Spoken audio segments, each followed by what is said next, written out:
الأصدقاء السلام عليكم. Bonjour ou bonsoir les amis. J'espère que vous allez bien partout où vous vous trouvez. En tout cas, c'est ce que je vous souhaite. Et pour le meilleur de toutes les situations, bien sûr.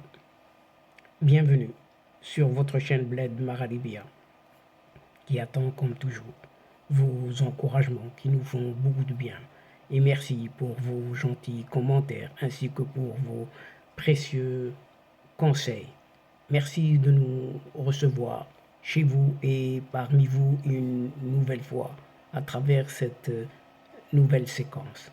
Mais abonnez-vous et faites abonner vos proches, les membres de votre famille, les gens que vous connaissez. Tout simplement pour y être informé le plus rapidement possible des dernières nouveautés de votre chaîne.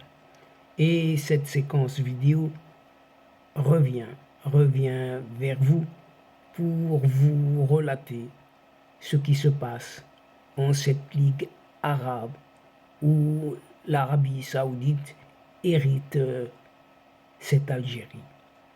Mais à quoi joue donc cette Arabie Saoudite? S'interrogent certains médias algériens. Et nous allons essayer modestement d'y répondre petit à petit dans cette séquence. Et oui, nous allons voir ce qu'il en est. En effet, à un peu plus d'un mois de la tenue d'un certain sommet de la Ligue arabe à Riyad, en Arabie Saoudite, le 19 mai prochain, le royaume saoudien hérite sérieusement le régime algérien.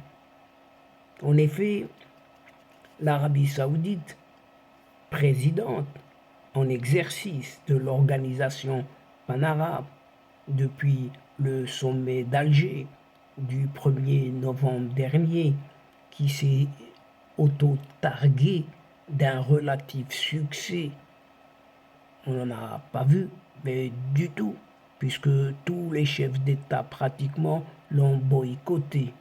Et ce qui était loin d'être le cas vraiment de ce qu'on appelle couronné de succès. Vraiment très loin. Et l'Algérie ne comprend pas la posture saoudienne aujourd'hui, selon de nombreuses sources qui le déclarent. On cause, paraît-il, des toutes petites manœuvres du royaume saoudien à l'approche du prochain sommet qui aura lieu en cette Arabie saoudite. Et le royaume d'Arabie a convoqué 9 pays arabes pour une réunion prévue ce vendredi 14 à Jeddah. Au menu, le menu n'est rien d'autre que le retour de la Syrie au sein de la Ligue arabe après 12 années d'absence. Les participants sont les 6 pays du Conseil de coopération du Golfe, tout simplement, dont font partie l'Arabie Saoudite, les Émirats Arabes Unis, le Qatar, Oman et Bahreïn, l'Irak, l'Égypte et la Jordanie.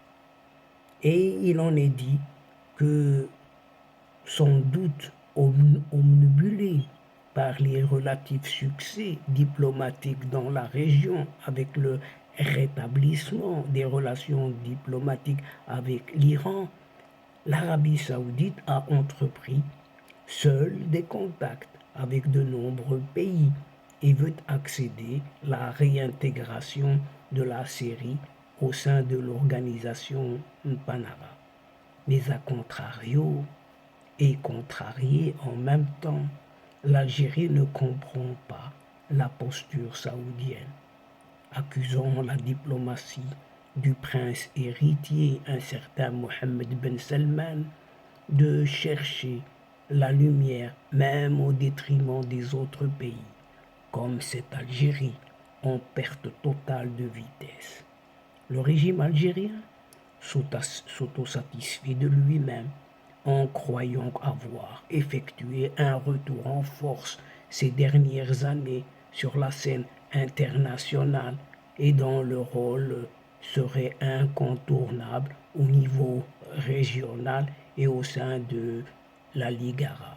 Mais on ne voit pas comment et comment cette Algérie l'a fait à travers sa moribonde diplomatie. Il se dit aussi, un peu partout, que cette Ligue arabe serait minée de l'intérieur comme de l'extérieur par les conflits internes entre les tenants du statu quo et les partisans d'une certaine réforme et qui a besoin d'actions multilatérales que de manœuvres unilatérales. En se comportant ainsi, il paraîtrait aussi que l'Arabie saoudite montre une nouvelle fois qu'elle est gênée par le nouveau rôle de la diplomatie algérienne. Mais on ne voit toujours pas laquelle, cette diplomatie algérienne. Et cette diplomatie algérienne accuse les Saoudiens de se comporter ainsi à son égard. À son égard, comme un dédain, pas plus que ça. Au lieu de se comporter en rassembleur, l'Arabie saoudite prend ainsi le risque de mécontenter des poids lourds, paraît-il encore une fois, de l'organisation panarabe, ce qui déboucherait sur un échec du prochain sommet arabe. C'est ce que prévoit cette Algérie. Ainsi, elle prétend programmer un échec. C'est ce qu'en pensent les représentants algériens, car à Alger, cette attitude saoudienne ne passe pas du tout. Elle est restée en travers de la gorge. Car l'Algérie reproche surtout à l'Arabie saoudite de se comporter, entre guillemets, comme la présidente en exercice de la Ligue arabe, alors que c'est cette même Algérie qui assure cette fonction. C'est ce que prétend l'Algérie. Et selon ces mêmes sources, l'Arabie saoudite doit coordonner avec l'Algérie, qui assure la présidence, paraît-il, encore en exercice de la Ligue arabe, et ce pour mieux préparer le prochain sommet de l'organisation panarabe. Or, Riyad en Arabie saoudite n'a pas encore entamé de discussion avec les dirigeants algériens sur la tenue du prochain sommet arabe. Silence, il n'y a rien, on ne voit rien, on n'entend rien. Par conséquent, il y a toujours de la friture, si ce n'est du parasitage, dans ce défectueux réseau des relations algéro-saoudiennes. Et donc, chers amis, mesdames et messieurs, c'est ici, sur cette Ligue arabe, où cette Arabie saoudite hérite vraiment cette Algérie, que prend fin cette séquence tout en prenant congé de vous, mais nous espérons vous retrouver très très bientôt avec plaisir. Merci pour votre participation, de nous suivre jusqu'au bout des séquences, sans oublier de nous aider mutuellement et d'aider votre chaîne en vous y abonnant en masse afin d'être informé. Mais n'oubliez pas de partager les séquences vidéo de votre chaîne. Et pour cela, il suffit d'aller chercher quelques petites adresses dans votre agenda, vous cliquez et vous envoyez. Cela ne va vous prendre que quelques petits instants, pas plus que ça. Et quant à moi, le moment est juste arrivé pour vous dire au revoir les amis. Al-Asdiqa, salam alaikum wa rahmatullah wa barakatuh.